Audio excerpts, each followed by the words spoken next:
Veremos los datos de los últimos informes y escucharemos a los jóvenes de la España vaciada. En mi pueblo solo hay otra persona de mi misma edad. ¿Sabes lo difícil que es montar una empresa en el medio rural? No tener ninguna posibilidad de quedarte en tu tierra. Y no entendemos que haya un planeta con ciudades superpobladas y pueblos vacíos. Con gente sin casas y casas sin gente. Porque aquí, sí, aquí, es donde está todo lo indispensable para la vida. ¿Cómo vamos a dejar morir un lugar así? Buscan oportunidades para quedarse, salir del olvido que durante décadas ha vaciado a media España y hartos de que su voz no se escuche, han venido al Congreso con sus 101 propuestas bajo el brazo. Nos las contarán ellos mismos y hablaremos también con Tomás Guitarte, el diputado de Teruel Existe. El 19 el teletrabajo no llegaba al 5%, pero la pandemia lo ha disparado hasta un 11%. Ahora casi 3 millones de españoles trabajan a distancia. Algunos han cambiado la oficina por la playa o el campo, pero allí han encontrado carencias tecnológicas. Colectivos de la España rural llevaron esta semana al Congreso 101 propuestas para detener la despoblación. Entre otras, una conexión de Internet de al menos 100 megas que llegue y conecte nuestros pueblos.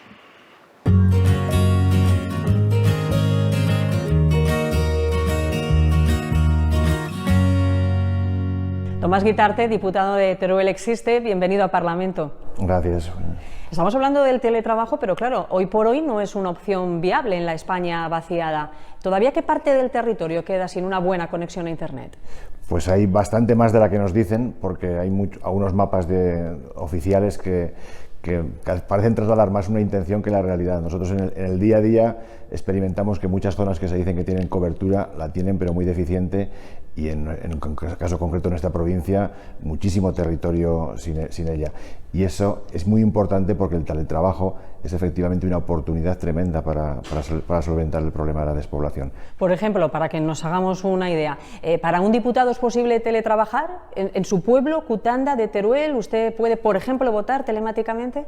Pues puedo hacerlo desde hace no mucho tiempo, pero por ejemplo una videoconferencia pues se suele interrumpir con frecuencia, y por ejemplo no hay fibra óptica, o sea, es todo a base de telefonía móvil 3G o 4G, que es lo que disponemos desde hace apenas muy poquito, un año por ahí.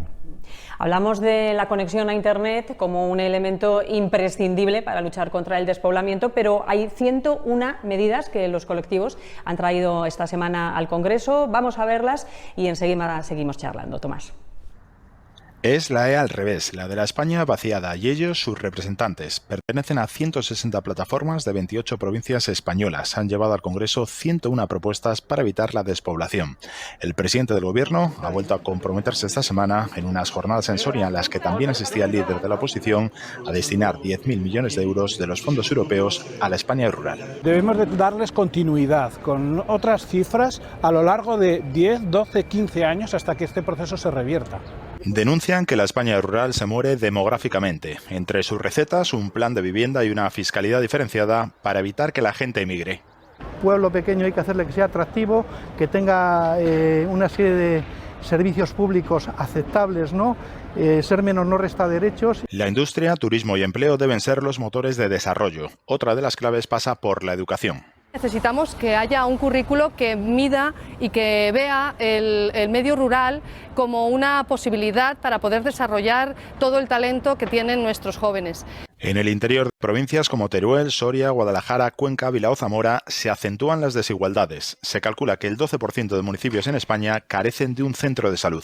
Que tengas que llamar para que el médico vaya a los pueblos más pequeños, creo que no es aceptable y va en contra de toda la igualdad de oportunidades de la gente de los pueblos. Su modelo de desarrollo apuesta por las energías renovables, pide conexiones de 100 megas a Internet y localidades comunicadas por carretera o ferrocarril.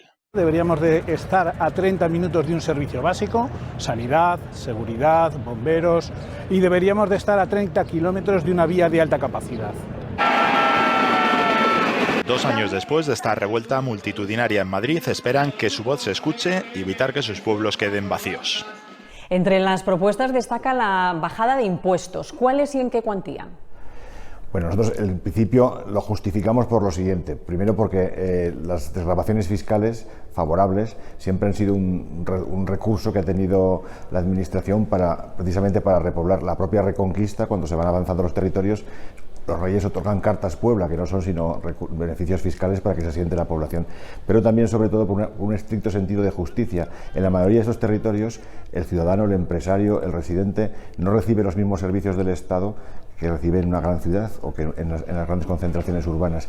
Y entonces, en justicia, no tendría por qué pagar tanto. Entonces, combinando esas dos cuestiones, una labor de justicia frente a que está pagando igual que uno que recibe servicios, pero a él no le llegan los mismos, y por otro lado, que es un instrumento, una herramienta muy eficaz, como se ha demostrado históricamente para la repoblación, pedimos eso. La cuantía sería determinar, a fijar, no hace falta que sean grandes cuantías, pero sí un pequeño impulso, una pequeña diferenciación positiva haría que la gente que trabaja allí se consolide y que acudiesen nuevas empresas. Lo que no podemos... ¿Desde el gobierno qué les han dicho? ¿Ha habido ya algún contacto? ¿Cómo les ha sonado esta música?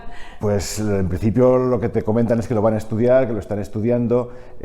Yo creo que había algunas reticencias porque Europa suele poner pegas a este tipo de ayudas porque las tiende a considerar ayudas de Estado, pero recientemente precisamente la Comisión Europea acordó que para territorios con muy baja densidad de población, o sea, los que tienen menos de 12,5 habitantes por kilómetro cuadrado, iba a autorizar esas ayudas en el sentido que no las iba a considerar ayudas de Estado, y si el Gobierno nacional las quería aplicar, pues podría ser posible. Y entonces esperamos que esta vez sí que sea posible, de momento para estos territorios que cumplen esa digamos, variable demográfica, pero también para otros que están en condiciones muy similares. Y clave también para evitar el aislamiento es una buena comunicación terrestre, ya sea por carretera o por tren, aunque hay ciudades con AVE como Valladolid y Córdoba que también están perdiendo habitantes. Tal vez por eso su apuesta es más el tren convencional que la alta velocidad.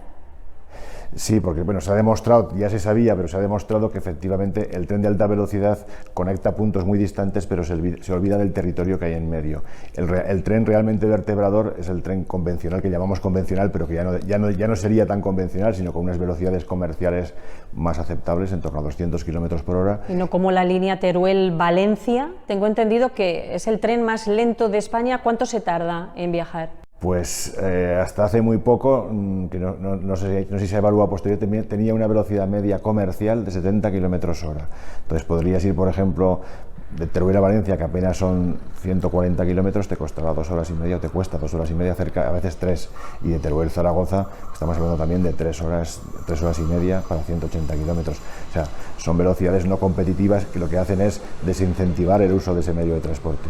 Si a eso lo combinamos con unos horarios que parece que estén puestas precisamente para que no les sirvan a nadie, o sea que la explotación comercial no está orientada al servicio del ciudadano directamente, pues lo que hace es que la demanda sea muy escasa, y se justifica esa demanda escasa para luego prescindir de los servicios. Entonces creemos que eso hay que cambiarlo radicalmente y apostar de verdad por el ferrocarril, porque además está en línea con todas las medidas de descarbonización y de huir de los combustibles fósiles. El ferrocarril es un elemento de comunicación que no tiene ningún problema contaminante, ¿no? Por cierto, vamos a hablar de las energías renovables. Recién aprobada ahora la ley del cambio climático. Hay colectivos que ya han sacado a la calle su protesta advirtiendo del peligro de priorizar los intereses económicos sobre el impacto en el entorno o en el medio ambiente. ¿A usted también le preocupa? Sí, nos preocupa seriamente. Primero por dos cosas, porque bueno, nosotros en la ley del cambio climático hemos sido unos actores importantes, hemos estado en la ponencia y precisamente nuestro mayor énfasis lo pusimos en que la ley contemple, como así contempla, que el despliegue de renovables tiene que hacerse respetando el patrimonio natural, por un lado, y por otro lado ha de contribuir al desarrollo de los territorios en los que se implanten.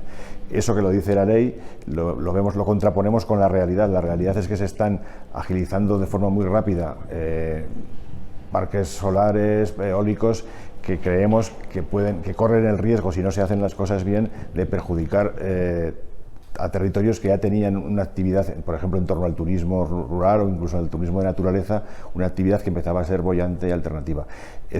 Somos partidarios del cambio a las energías renovables, hemos luchado durante muchos años por él, pero lo que creemos y que decimos nosotros, hay que hacer las cosas bien. Nosotros exigimos, incluso es conveniente para que la sociedad reciba bien a las energías renovables, ha de ver que esas energías renovables contribuyen a su desarrollo y no solo que le perjudican sus paisajes, sus mejores sitios. Hay tanta oferta o tanto deseo de instalar que se está yendo sin cuidado. ¿Sobrevivirá la España vaciada? Nosotros estamos convencidos que sí y por eso luchamos con pasión por ello.